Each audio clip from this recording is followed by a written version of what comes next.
Hola, buenas tardes. Bienvenidos y muchísimas gracias por asistir a esta sesión. Mi nombre es Raquel Fernández. Por lo que he visto en los asistentes, muchos de vosotros ya me conocéis. Y soy abogada y socia del despacho de abogados del grupo C Consulting. Y habíamos programado esta sesión que queremos que no sea muy jurídica, muy de abogados a abogados, aunque sé que muchos de los asistentes son compañeros, pero también hay asesores y hay clientes y queríamos explicar el procedimiento que es comúnmente conocido como segunda oportunidad, no tanto siguiendo unos criterios procedimentales de la ley concursal, porque eso puede aburrir y no sacar la parte práctica de este procedimiento para los clientes, tanto si son deudores como acreedores. Por eso el diseño de esta presentación quiero que sea práctico, pero sin duda cuando siempre tratamos de procedimientos judiciales tendemos luego, y es inevitable, sacar mucho de normas, de procedimientos, de determinadas cosas que siempre a los clientes les resulta aburrido y, como algunos nos dicen o me dicen a mí, para eso contratamos, sino para que me expliques si hay que poner una demanda, en qué plazos, etcétera, ¿no? Veamos las consecuencias, diseñemos el procedimiento en general e intentemos huir un poco de explicar lo que dice la ley de forma literal. Por eso se nos había trasladado y estamos recibiendo muchas consultas de deudores que tienen un sobreendeudamiento, bien por un endeudamiento histórico o bien por un endeudamiento actual que viene de provocado de la época del COVID, o bien de un sobreendeudamiento con pólizas de crédito que no estén amparadas en la época del COVID. Bueno, pues como despacho de abogados estamos recibiendo muchas consultas de este tipo, que se han incrementado porque este procedimiento no es nuevo, pero se han incrementado con la modificación de la ley. Eso conlleva a que hemos notado cómo los clientes saben que quieren que se le perdone todas las deudas, pero a la vez saben que se han flexibilizado uno de los requisitos y creemos que, bueno, pues es conveniente, si estamos desde el punto de vista del deudor, explicar cómo se han flexibilizado esos requisitos, pero a la vez, si estamos desde el punto de vista del acreedor, que sepamos que se produce una modificación y sobre todo en el concurso sin masa, que va a conllevar una diligencia especial hacia él si quiere verse defendido o reconocido su crédito de alguna manera. Esta es la introducción y, por tanto, vamos a ver por una parte qué es lo que se ha modificado, que la exoneración del pasivo insatisfecho, comúnmente conocido como la segunda oportunidad o incluso conocido, bueno, pues por sus siglas de EPI o BEPI, no es algo novedoso y la exoneración es una consecuencia del concurso, que no es un procedimiento ajeno a los concursos y, bueno, vamos a ver qué se ha modificado, qué es lo que se ha suprimido, qué es lo que se ha añadido, haciendo especial hincapié en el concurso sin masa y en las deudas de derecho público, que creo que es lo que más inseguridad os ha salido perdiendo en esta modificación. A ver. Vale. ¿Y por qué diseñamos esta ponencia? Como os he comentado, primero porque recibimos esas inquietudes de los clientes y porque si vemos la estadística concursal del portal de registradores.org, en periodos en los que estaba vigente la moratoria concursal que finalizó en junio del 2022, comprobamos que los concursos de persona física frente a los concursos de empresas son muy numerosos. Los concursos de personas físicas son mayor número que el de las empresas. Cuando todo el mundo estábamos pensando bueno, pues yo llevaba más número de concursos de personas jurídicas que no de personas físicas, ¿no? Pero esto demuestra que en años en que estaba vigente la moratoria concursal, que para quien no lo sepa, era que durante un tiempo, hasta el 30 de junio del 2022, no se estaba obligado a presentar concurso y estaba limitado la posibilidad de que se presentase el concurso necesario por parte de acreedores. En el 2021 hubo 7.294 personas que solicitaron el concurso. Y aquí tenemos divididos los concursos de personas físicas sin actividad empresarial o con actividad empresarial. De ellas, 4.975 personas eran personas que en principio no han tenido una actividad empresarial y por tanto sus deudas son deudas de consumidores, como pueden ser sobreendeudamientos que provengan de visas, de tarjetas de créditos, de préstamos al consumo, de contrato de arrendamiento. Es decir, y también es posible que pueda provenir algo de deudas de fianzas o avales que dieran a empresas en las que ellos pueden ser administradores o en cualquier caso que otorgasen alguna fianza. Eso no lo llegamos a saber aquí. En principio, si un gran número de deuda provenía de alguna actividad empresarial, se podría considerar que esa persona sí que estaba ejerciendo una actividad empresarial.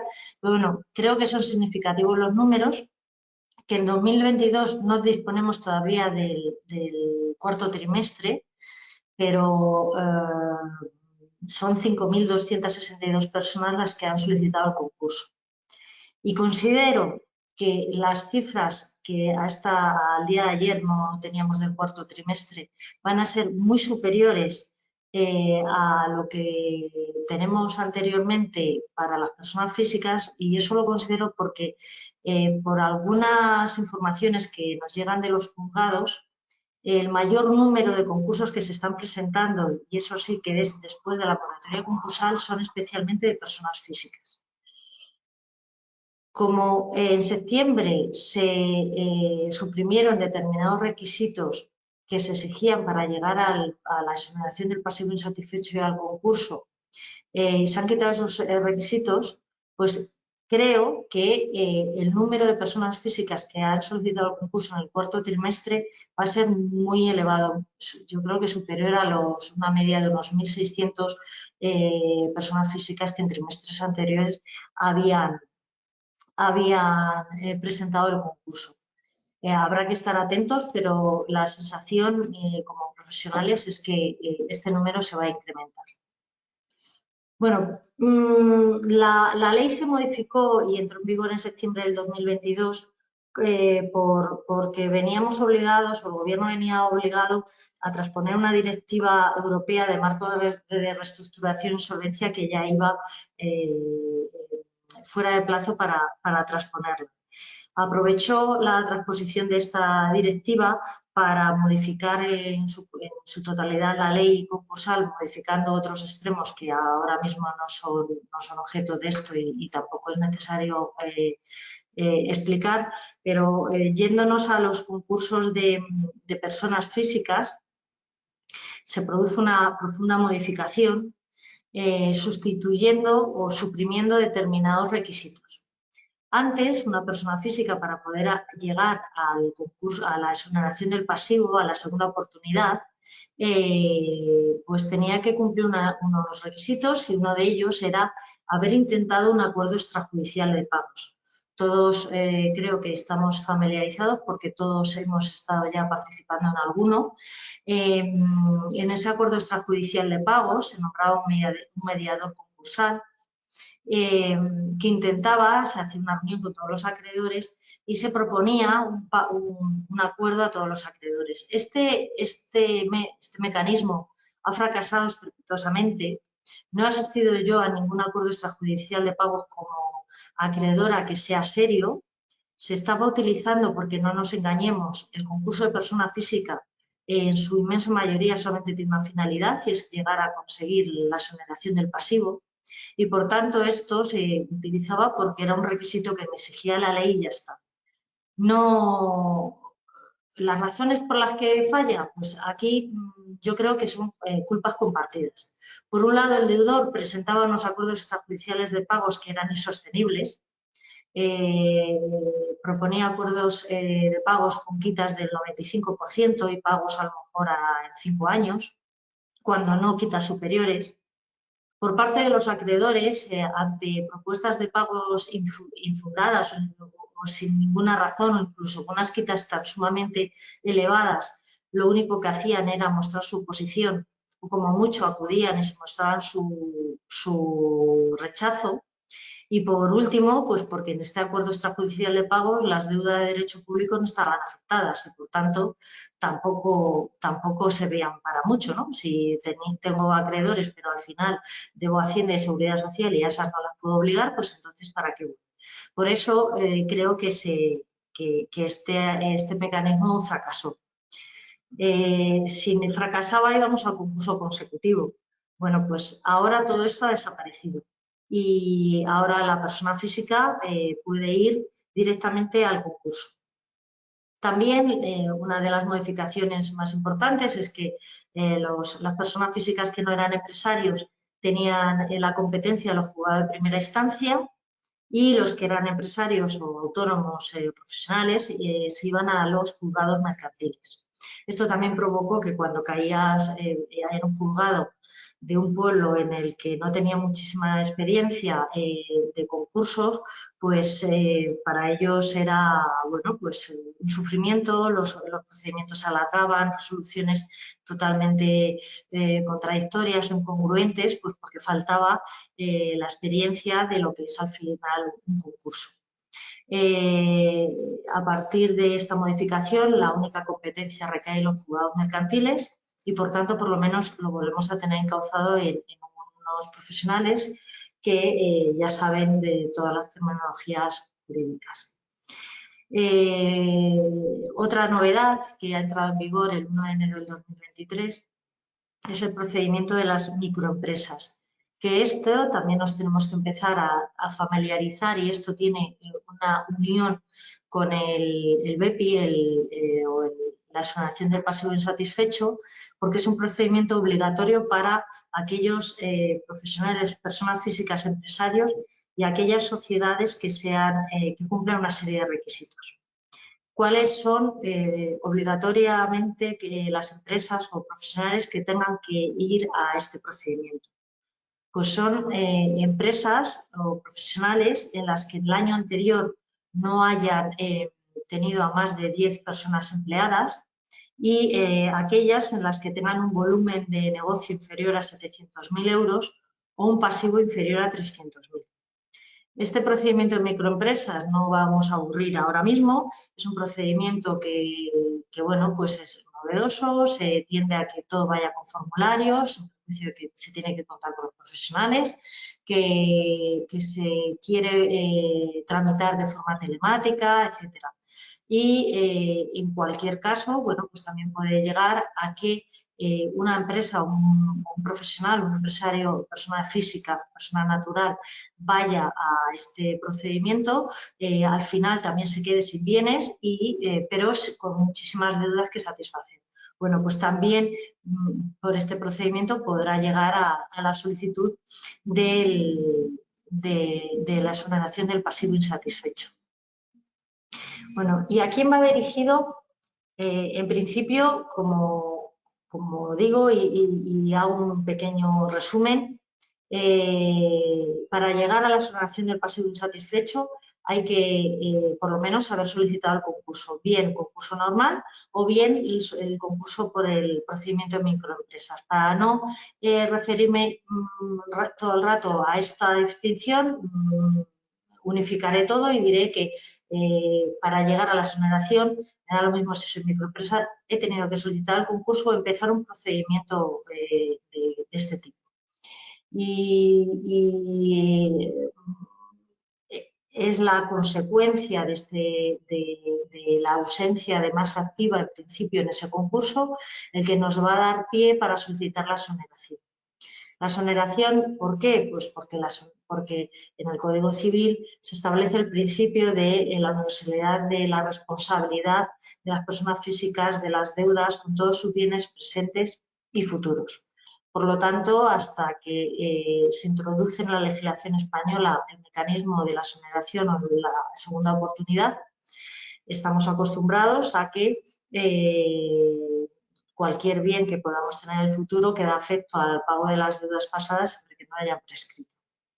Esto no es nada novedoso o reconocemos que lo que se estaba fomentando era la economía sumergida. Todos sabemos que al final los clientes que están en una situación de un sobreendeudamiento por las circunstancias que sea, pues al final tienden o bien a constituir sociedades a nombre de terceros o bien trabajar a salarios mínimos interprofesionales y nunca volver a la vida económica normal que pueda provocar otra vez a pagar impuestos, etcétera, ¿no? Entonces, para ayudar a que esas personas vuelvan a la vida económica y puedan empezar a producir, pues es por lo que se instaura esta segunda oportunidad que era novedosa en la legislación española. Vale, pues si llegamos al concurso en el que ya nos quedan bien, no nos quedan bienes o los que nos quedan son inferiores para pagar las deudas, acudimos a la exoneración. Dimos, bueno, ¿quién puede acudir a la exoneración del pasivo? Pues cualquier persona natural, porque en principio las sociedades quedan limitadas a sus responsabilidades, se extinguen ahí, pero cualquier persona natural, sea no empresario, va a poder acudir a esa exoneración. ¿Quiénes? Pues cualquiera, desde autónomos que estén ahora mismo trabajando y tengan una actividad que sea deficitaria, autónomos que ahí fueron en su momento, empresarios, consumidores que tengan un sobreendeudamiento con tarjetas de crédito, etcétera, como hemos dicho, y bueno, pues las microempresas que hemos hablado, ¿no? Microempresas entendiendo autónomo que esté cumpliendo los requisitos que he visto antes. El requisito que se establece es que sea que el deudor que va a ir a este mecanismo sea un deudor de buena fe. ¿Qué es un deudor de buena fe? La ley lo que hace es una descripción de qué se considera, no es lo que es buena fe, sino que se considera que no cumple la buena fe, ¿no? Por poner aquí, hemos señalado que no se consideran que son buena fe aquellos condenados por sentencia firme por delitos contra Hacienda, Seguridad Social, orden socioeconómico, ¿no? Aquellos que hayan sido sancionados con infracciones administrativas muy graves, todo esto que sean firmes, o hayan sido objeto de una derivación de responsabilidad, y ahora ampliaré un poco más, aquellos que hayan sido calificados como concurso culpable, una persona afectada por ese concurso culpable, aquellos que hayan iniciado un procedimiento concursal y incumplan los deberes de colaboración e información, o aquellos que se consideren que han dado una información falsa o engañosa o también se haya provocado un endeudamiento temerario. Este es algo novedoso que no estaba antes en la ley. Y me quiero parar aquí en cuanto, bueno, consideramos que es lógico que aquellos que hayan sido condenados en sentencia firme pues por delitos que tienen una repercusión en el mundo económico grave, ¿no? Como puede ser contra Hacienda, Seguridad Social, procedimientos penales, entendemos, ¿no? Que no son a lo mejor deudores de buena fe, pero me resulta significativo el hecho de la derivación de responsabilidad. Hacienda, creo, no soy fiscalista, pero mis compañeros de fiscal están viendo cómo se están incrementando considerablemente las derivaciones de responsabilidad y, por tanto, habrá que luchar frente a ellas, porque si al final recae una derivación de responsabilidad, esto, en mi opinión, y una interpretación literal del artículo, me estaría imposibilitando para llegar a solicitar el BEPI. Esta derivación de responsabilidad debe ser firme, y todo ello, claro, lógicamente me impedirá si no he pagado. Si he pagado las responsabilidades, pues en principio sí se considerará que soy de buena fe. Pero ojo con esto, porque puede ser un problema a la hora de solicitar esta exoneración. Y en principio, bueno, pues ¿qué deudas se exoneran? ¿Qué deudas me pueden perdonar o qué deudas se cancelan con este procedimiento? Pues todas las deudas impagadas, pero ahora empiezan las excepciones, ¿no? Empiezan las excepciones, pues que la responsabilidad civil extracontractual, aquí veis, y como me parece que se va a compartir, pues no es necesario hacer una enumeración de ellas, se entenderán exoneradas, en cambio, pues por ejemplo, todas las deudas de arrendamientos, todas las deudas que tengamos de créditos financieros al consumo, créditos financieros sin garantías reales, deudas con proveedores, si somos unos empresarios. No se van a encontrar exoneradas aquellas hipotecas, aquellas deudas que tengan una garantía real, en la parte que se cubra con el bien que está garantizándose. Pero bueno, que tengamos en mente que en principio todas aquellas deudas que tenían la calificación de deudas ordinarias, todas esas se pueden exonerar. Añado como último punto la excepción de las deudas de derecho público. Y esto sí que es una de las novedades más importantes que se ha introducido en la ley, y si hacemos una interpretación literal del artículo, bueno, pues se ha limitado muchísimo su importe. Quiero hacer una mención más amplia de los límites de la exoneración del derecho público, porque es lo que más dudas nos están planteando los clientes. En cuanto a la exoneración del pasivo insatisfecho, y si tenemos deuda de derecho público, la ley ha tenido muchos vaivenes y las interpretaciones jurisprudenciales también. Sin intentar retrotraernos mucho en el tiempo y de forma muy esquemática, por una parte el legislador se resiste a reconocer que todas las deudas de derecho público se pueden exonerar, y los tribunales vienen ampliando y justificando que la ley no puede, que la exoneración tiene que llegar a la totalidad del derecho, de las deudas de derecho público. En un primer lugar, los tribunales entendieron que, por una sentencia del Tribunal Supremo, que las deudas de derecho público sí que estaban sometidas a la misma exoneración que las deudas normales de derecho, los créditos ordinarios.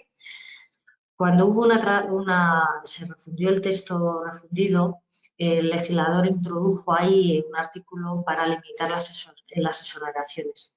Eso conllevó que los tribunales dijesen que el legislador se había extralimitado en la función de refundir un texto, y que donde decía que limitaba la exoneración, los tribunales vinieron a entender que no, que los créditos de derecho público estaban sometidos a los mismos límites de exoneración que los de derecho ordinario, los créditos ordinarios. Bien, en esta transposición de la directiva, y si nos vamos a analizar la exposición de motivos de la ley, el legislador lo que dice es que la directiva no se lo prohíbe y, por tanto, la directiva permite a los Estados miembros que haya excepciones a la exoneración de determinados créditos. Pero sí que es cierto que la directiva lo que dice es que se tiene que justificar por qué, ¿no? Bueno, pues, ¿qué hace el legislador? Tenemos unos límites, y es que dice que las deudas de gestión no se exoneran los créditos de derecho público, salvo los derechos que tengan las deudas de gestión recaudatoria que sea competente la AAT y la Seguridad Social, con un límite de 10.000 euros por cada uno de ellos. Los 5.000 primeros euros estarán exonerados al 100%, y los otros 5.000 euros estarán exonerados al máximo de un 50%. Yo llego a la conclusión que entonces solamente si tengo una deuda de 15.000 euros es que solamente estarán exonerados 7.500. El resto no se exonerará y, por tanto, seguiré respondiendo con mi patrimonio presente y futuro de estas deudas. En este punto, si hacemos una interpretación literal, pues sería asumir que esto es así, pero también tengo que poner, y hablando un poco, igual que he dicho antes, de que son resoluciones judiciales las que están yendo más allá del legislador, bueno, pues hay determinados tribunales que están planteando cuestiones al Tribunal de Justicia de la Unión Europea para que este tribunal diga si realmente el Estado español ha cumplido los términos de la directiva al excluir de la exoneración del pasivo de la exoneración estos créditos de derecho público. Así, la Audiencia Provincial de Alicante ha elevado una cuestión de fecha octubre del 2022, que si bien los antecedentes de hecho, lógicamente, no son de un concurso presentado en virtud de esta ley, sí que ya mete esta modificación y se está a la espera, que yo, según conozca, Salvador, no se ha resuelto todavía, que el tribunal diga si esto es así. Si al final Europa dice que el Estado español lo ha hecho bien, pues se confirmará que tenemos estos límites. Si dice que no ha traspuesto bien la directiva y que los créditos de derecho público tienen que estar exonerados al 100%, pues tendremos aquellos concursos en los que tengamos todavía deuda pendiente, que entonces se exonerará y bueno, se clarificará. Pero hoy por hoy, y por una seguridad, la ley dice que solamente se exonerarán estos importes. ¿Cómo vamos a poder llegar al final a solicitar del juzgado la exoneración del pasivo, ¿no? del EPI? Al final tenemos que llegar a un procedimiento en el que o bien tengamos bienes suficientes o bien nos hayamos quedado sin ningún activo. He puesto tres procedimientos, aunque realmente todo, como he dicho, nace de un concurso, que sería el procedimiento igual, concurso microempresa, pero un concurso, pero vamos a poder llegar dentro de ese concurso a solicitar el EPI bien mediante un plan de pagos, sin liquidar la masa, bien liquidando la masa, o bien, que es lo que tenemos ahora mismo la mayor parte de los despachos de personas físicas, bien concursos sin masa. Cuando nos encontramos un concurso en el que hay masa activa y no queremos liquidar la masa activa y queremos conseguir la exoneración del pasivo sin liquidar esa masa, podemos presentar un plan de pagos. Un plan de pagos que afectará solamente al crédito exonerable, es decir, de una manera tendríamos la posibilidad de exonerar todo el crédito, pero con un plan de pagos podremos exonerar parte de ese crédito, pero en cambio vamos a poder mantener algunos bienes en propiedad. Hoy por hoy yo no he visto ninguno de porque también la otra legislación permitía el plan de pagos, pero es una posibilidad que se puede tener y se exige presentar un plan de pagos que tenga una duración de 3 años o de 5 años si queremos mantener la vivienda habitual o si la forma de pago de todos los créditos es en virtud de la evolución de la renta propia del deudor. No puede afectar este plan de pagos a la liquidación total del patrimonio, porque entonces sí que nos iríamos a un concurso con liquidación de la masa activa. Y aquí sí que pongo el énfasis. Debe ser un plan de pagos serio y con voluntad de cumplir, sacar al máximo posibilidad de pagar a los acreedores. No se puede caer en el mismo error que se caía en los acuerdos extrajudiciales de pago. Ese plan de pagos será analizado y será aprobado siempre que se justifique y podamos demostrar que es la mejor forma de pagar a los acreedores y que los acreedores no van a conseguir más repago de deuda si se liquidase la masa. También cuando no se proponga liquidar la mayor parte de los bienes, es decir, yo tengo la vivienda habitual y tengo 3 plazas de garaje y ese plan de pagos no supone o no propone el vender las 3 plazas de garaje para pagar a los acreedores. Bueno, pues lo normal es que ese plan de pagos, si bien voy a mantener la vivienda habitual, que tengamos cuidado porque entonces el resto de bienes que no están afectos a actividades empresariales no son necesarios para generar las rentas, se tienen que ser objeto de transmisión y con su producto venderlo y al final pagar a los acreedores.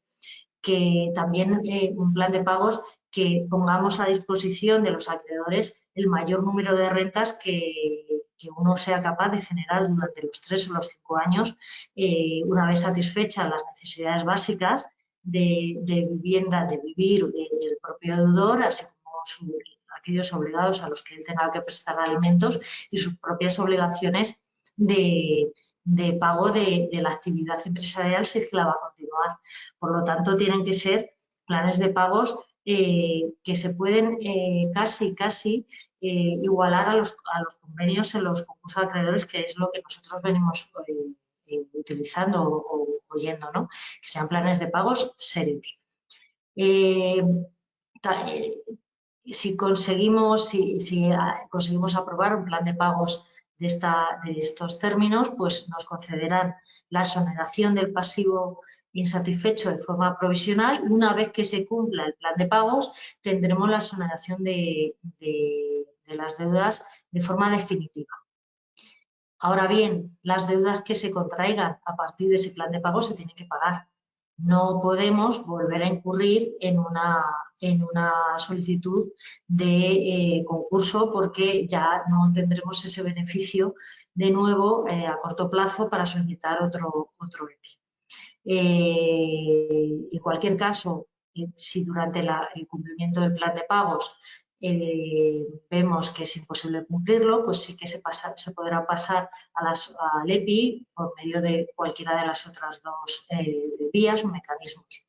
Mediante la liquidación de la masa activa, este es un procedimiento que todo el mundo conoce, tenemos concurso, el administrador concursal venderá todos los bienes, al final los bienes con el producto de los bienes y pagando a los acreedores y lo que quede, bueno, pues en ese momento que ya no hay bienes suficientes, entonces se solicitará el EPI. Y entramos al concurso sin masa. El concurso sin masa podemos encontrárnoslo tanto al inicio del concurso como durante el procedimiento. Durante el procedimiento cuando nos hemos quedado ya sin masa activa por una liquidación, pero podemos encontrarnos con concursos sin masa desde el mismo momento en que se solicita. Y el concurso sin masa es otro de los procedimientos, una de las que ha sufrido, bueno, mayor también modificación. Y cuando nos encontramos, y voy a centrarme más en un concurso sin masa desde el inicio, porque aquí sí que tendremos que tener en cuenta si somos deudores o acreedores, ¿vale? Un concurso sin masa es cuando en la masa activa no hay bienes o derechos que tengan la calificación de embargables.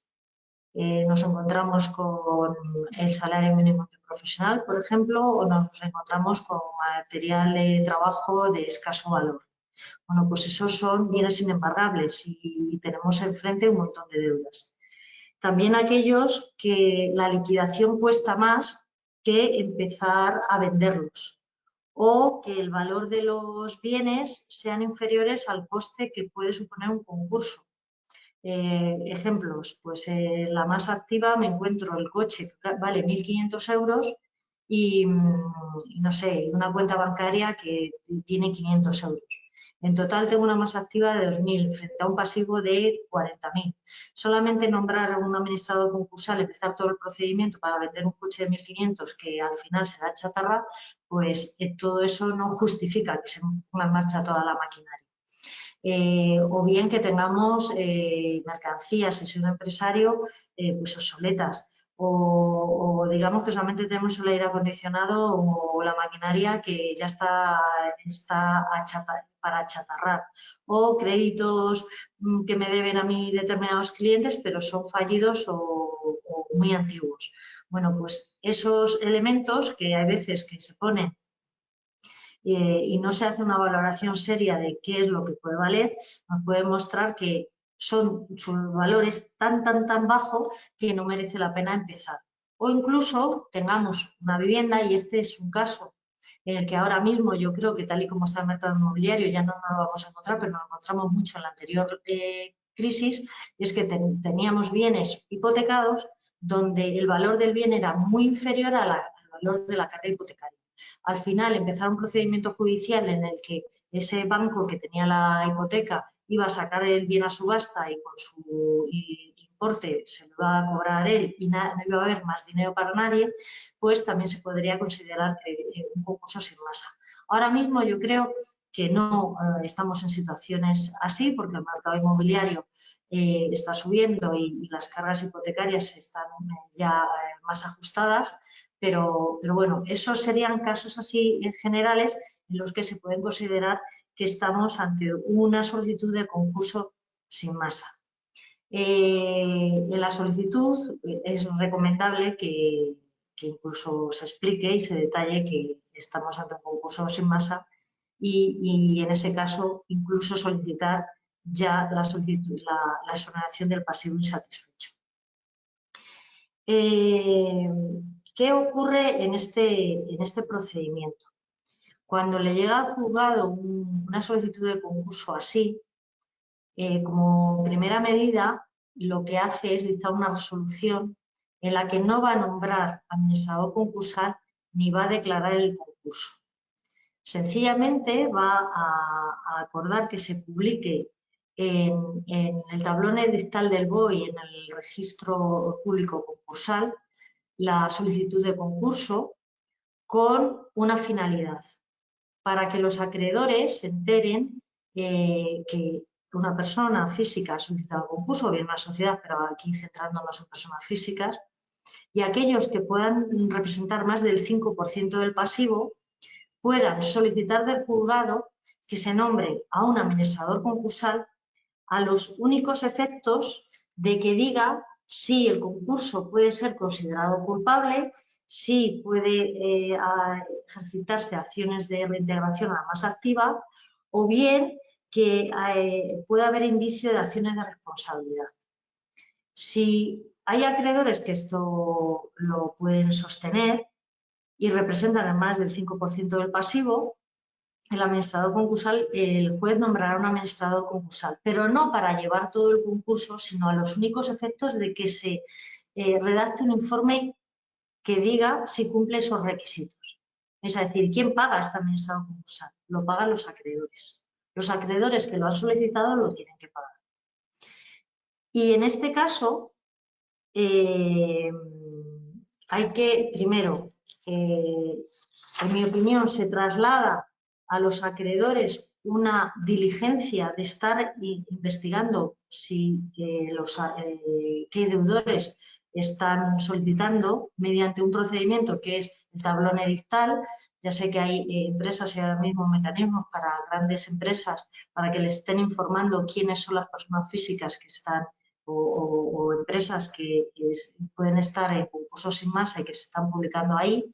Pero si el acreedor no va a recibir ninguna notificación ni de un administrador concursal ni de un juzgado, yo, deudora, voy a presentar un concurso diciendo que voy sin masa, que mis acreedores son estos, voy a poner una lista de acreedores, pero el juzgado en principio no va a mandar ninguna carta, ningún administrador concursal va a mandar ninguna carta a esos acreedores que ha puesto y aún menos a aquellos que el deudor haya querido ocultar. Y digo, es posible que algún deudor pueda pensar, utilizo este procedimiento ya que los acreedores va a ser difícil que se enteren para yo conseguir la exoneración y en la solicitud pongo unos, no pongo otros deudores, otros acreedores y así tengo el camino mucho más libre. Bueno, pues eso es un riesgo porque la ocultación grave de datos a la hora de solicitar el concurso puede ser una causa de revocación de la exoneración del pasivo insatisfecho. Pero entonces, y aquí hago el hincapié, podríamos encontrarnos que un deudor ha solicitado el concurso, va sin masa, ha solicitado además la exoneración del pasivo insatisfecho, incluso que yo, acreedora, me ha metido en ese listado y que yo al cabo del tiempo me esté enterando que lo consiguió sin yo haberme enterado. Por lo tanto, se exige a ese acreedor una diligencia máxima para que enterarse de quiénes han solicitado. Y aún así considero que yo me entero, acreedor, que un deudor ha presentado el concurso. Primero, tengo que tener más del 5%, tengo que tener indicios muy claros de que se ha podido hacer algunas acciones que sean, bueno, objeto de reintegración o algunas actuaciones en contra del ordenamiento jurídico que puedan conllevar la calificación del concurso culpable, para además comprometer a pagar el informe examinado concursal. Al final tengo que estar muy seguro para empezar todo este procedimiento, ¿no? Pero bueno, la ley lo marca así y así puede ser. En cuanto a la tentación, como digo yo, del deudor, que pueda venir, y eso es algo que nos encontramos cuando vienen clientes a decir, les decimos qué deudas tienen ustedes, pues hay veces que la gente, aunque parezca llamativo, no sabe ni cuántas deudas tiene.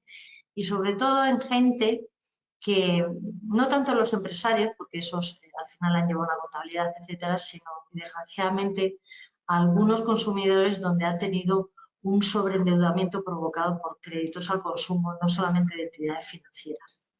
En eso, nosotros como despacho siempre exigimos una averiguación en aquellas fuentes como puede ser ASNEF, RAI, el ACIRBE, es decir, que se investigue al máximo dónde pueden encontrarse las deudas, porque muchas veces la gente no sabe si pidió un préstamo a Cetelén y ahora quién es el titular de ese préstamo, etcétera. Y sobre todo, cuidado con ocultar algunos bienes, algunas deudas de forma voluntaria, porque eso conllevará la posible revocación. Por lo tanto, la mayor parte de procedimientos que nos estamos encontrando son aquellos que desde el principio están solicitando la exoneración porque no hay masa. En principio, bueno, pues esto es someramente el procedimiento de la exoneración del pasivo.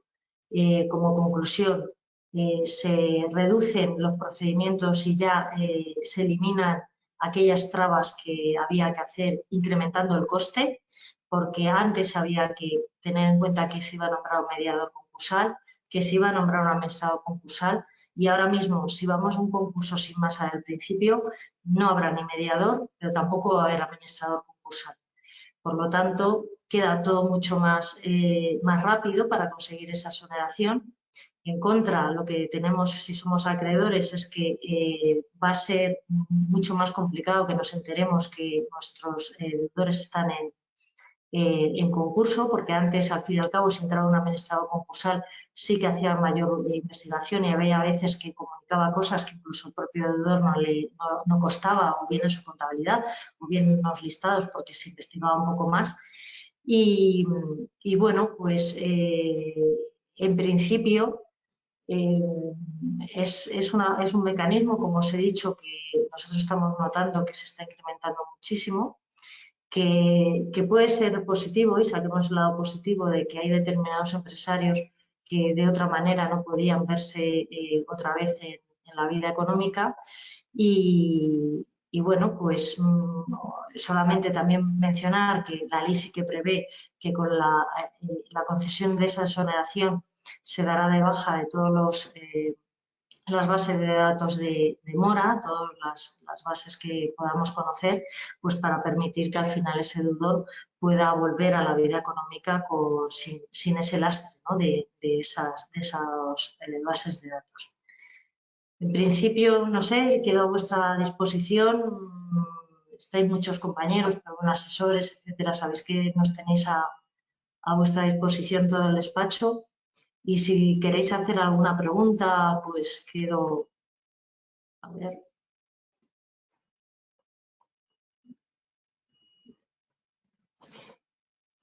A ver, hay una pregunta, voy a leerla literalmente, ¿vale? Porque, buenas tardes, entonces si en mi CIRBE aparecen deudas de tarjeta de crédito o préstamos personales, sí me los podría exonerar, pero se parecen, como es mi caso, que yo soy avalista de préstamos hipotecarios de empresas o incluso también se concedió el préstamo a mí como personas físicas, entonces no me las puedo exonerar, pero me tenía entendido que se entendió que con la ley de segunda oportunidad si limpiar mi sirve y solo dejar mi hipoteca en mi casa actual. Vale. A ver, que creo entonces que no me he explicado muy bien. Si en la CIRBE aparece deudas, todas las deudas son exonerables. La CIRBE en primer lugar no es un registro de mora, es un registro, la CIRBE es un registro de importes de financiación y capacidad de financiación de las personas físicas y jurídicas. La CIRBE no es de mora. Las NEF sí que es de mora. Como he dicho, todas las deudas son exonerables, salvo las excepciones que he dicho. No son exonerables los créditos de derecho público con los límites que he dicho, los créditos que nacen de garantía real, los créditos que nacen de delitos, etc. Si tenemos préstamos personales, serían exonerables. Si soy avalista de una sociedad y la sociedad no ha pagado y por tanto yo soy fiador solidario y por tanto ya soy deudor, también serían exonerables. Tengo una deuda de tarjeta de crédito personal, también sería exonerable. Si quiero quedarme con mi casa y no quiero liquidar el activo, entonces no nos iríamos a un concurso sin masa, sino que nos tendríamos que ir a un concurso de plan de pagos. Lo que he dicho, no iríamos a un concurso diciendo que tengo mi casa con esta hipoteca, habrá que valorar ahí y analizar bien cuál es el importe de la hipoteca y cuál es el importe de la casa, pero nos tendríamos que ir a ese mecanismo. Espero que haya quedado resuelta la duda y si no, como tenéis por ahí en mi correo, pues la persona que me la ha hecho la pregunta, pues que se dirija a nosotros directamente. Otra pregunta que se me hace es: un cliente calificado culpable pero sin ningún tipo de derivación de responsabilidad, tan solo condenado a no poder administrar una sociedad en los próximos 3 años, ¿puede presentarse a la segunda oportunidad? Pues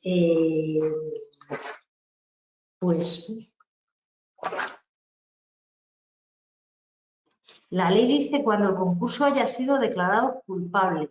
No obstante, si el concurso hubiera sido declarado culpable exclusivamente por haber incumplido el deudor el deber de solicitar oportunamente la declaración de concurso, el juez podrá atender a las circunstancias en que se hubiera producido el retraso.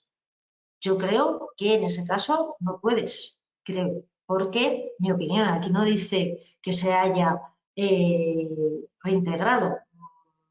Dice que el concurso haya sido calificado culpable y, por tanto, yo, en mi opinión, no podría acudir a la segunda oportunidad.